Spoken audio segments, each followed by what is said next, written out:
السلام علیکم ورحمۃ اللہ وبرکاتہ۔ محترم عزیزوں اور دوستوں، والدین کے اوپر اپنی اولاد کی تعلیم و تربیت کی ذمہ داری اور ان کے اخراجات برداشت کرنے کی ذمہ داری ہوتی ہیں، لیکن یہ ذمہ داری صرف بلوغت تک ہوتی ہیں، یعنی جب تک لڑکا بالغ نہ ہو جاوے اور لڑکی کی شادی نہ ہو جاوے۔ جب لڑکا بالغ ہو جاوے اور لڑکی کی شادی ہو جاوے تو ان کے اخراجات، ان کے خرچ برداشت کرنے کی ذمہ داری یہ والدین کی نہیں ہوتی۔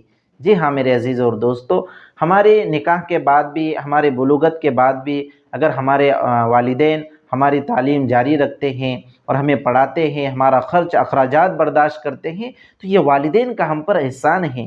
بچوں کو سمجھنا چاہیے، بہت سارے بچے اس کی قدر نہیں کرتے اور والدین کی نافرمانی کرتے ہیں۔ والدین کی نافرمانی یہ بہت بڑا گناہ ہے۔ پھر بہت ساری مرتبہ ایسا ہوتا ہے کہ جب بچے نکاح کے قابل ہو جاتے ہیں تو والدین ان کا نکاح کرا دیتے ہیں، اور نکاح کے بعد ان کو الگ نکال دیتے ہیں، ان کو الگ گھر دے دیتے ہیں، الگ رہنے کی جگہ دے دیتے ہیں۔ بعض مرتبہ والد اپنے پراپرٹی میں سے اور اپنے دکان و کاروبار میں سے کچھ حصہ اپنے اولاد کے درمیان تقسیم بھی کر دیتا ہے کہ بھائی تم اب کرو، کماؤ اور کھاتے رہو۔ تو یاد رکھنا چاہیے کہ بہت سی مرتبہ ایسا ہوتا ہے کہ اولاد اپنے والدین سے ناراض ہوتے ہیں کہ ہمیں اتنا ہی دیا اور ہمیں اتنا ہی دیا۔ تو اس طرح کا یہ کہنا یہ صحیح نہیں ہے، اس لیے کہ جب تک والدین زندہ ہیں ان کی پراپرٹی میں، ان کی جو جائیداد ہے اس کے اندر آپ کا کوئی حق نہیں ہے۔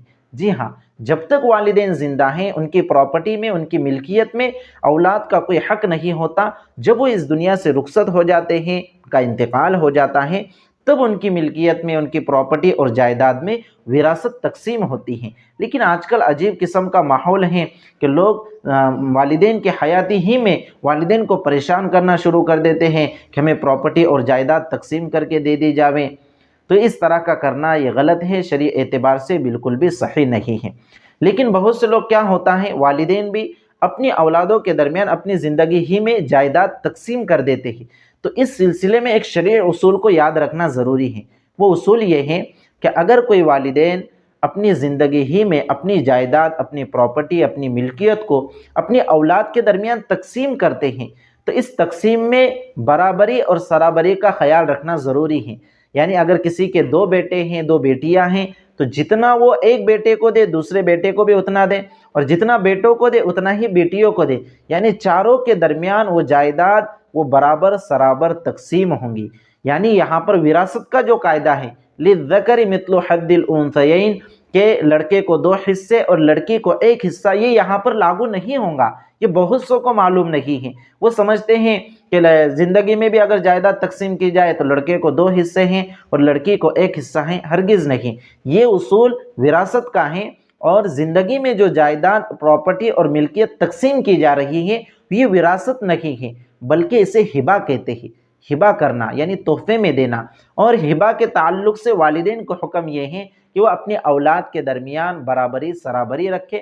جتنا ایک لڑکے کو دیں گے اتنا ہی دوسری لڑکی کو بھی دیں گے، یعنی لڑکوں اور لڑکیوں کے درمیان کوئی فرق نہیں ہوگا۔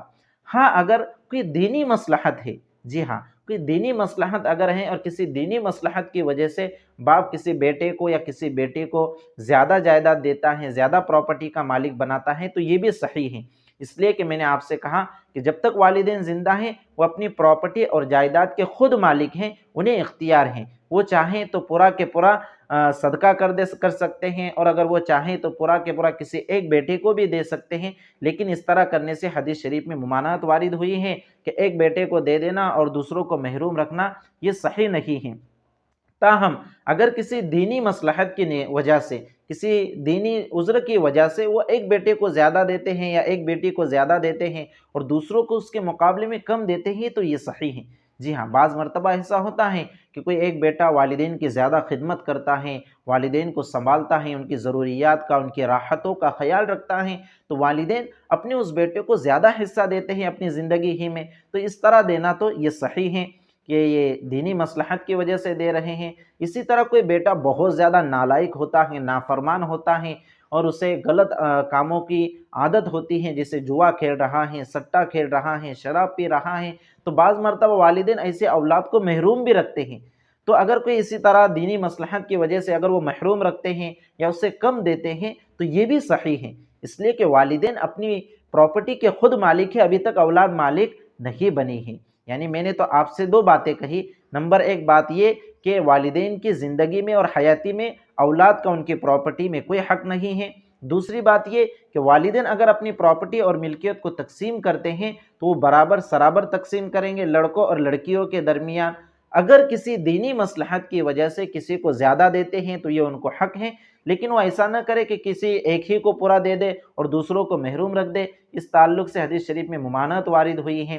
لیکن اگر کوئی بیٹا بہت زیادہ نافرمان ہے اور یہ اندیشہ ہے کہ اگر اس کو میں ابھی دے دوں گا تو یہ اس کو ضائع کر دے گا، ختم کر دے گا، اس ڈر سے اگر وہ اس کو ابھی نہیں دیتے اور پیچھے رکھتے ہیں اس کے حصے کی جائیداد کو، یا پھر کوئی ایسا نالائق بیٹا ہے جو بہت زیادہ نافرمان ہے اور بالکل بھی اسے صحیح لائن کے اوپر وہ نہیں ہے اور اسے بالکل محروم بھی کر دیتے ہیں، تو ایسے صورت میں والد کو اس کی بھی اجازت ہے۔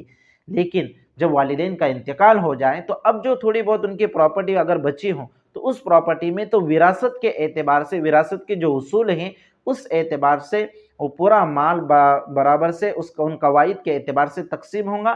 پھر وہاں پر اپنے دماغ سے پراپرٹی کے اندر تقسیم نہیں کی جائیں گی، بلکہ جو بھی مال متا بچا ہے وراثت کے اندر اس کو پورا لکھ کر کسی مفتی صاحب کے پاس، کسی عالم صاحب کے پاس، کسی دارالافتاء میں آپ جائیں، وہ وہاں پر وراثت کے اصولوں کو مد نظر رکھتے ہوئے اس پراپرٹی اور ملکیت کی تقسیم کر دیں گے، اس اعتبار سے آپ عمل کر لیں۔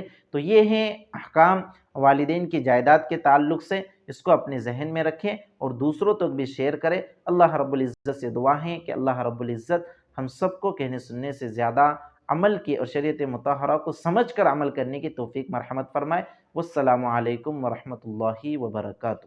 قرآن کریم کو سیکھنے کے لیے مفتی صاحب کے آفیشیل یوٹیوب چینل مفتی اسلم اشاعتی آفیشیل کو سبسکرائب کریں اور بیل آئیکن کو دبانا نہ بھولیں تاکہ ہمارا ہر ویڈیو آپ تک جلد سے جلد پہنچ سکے۔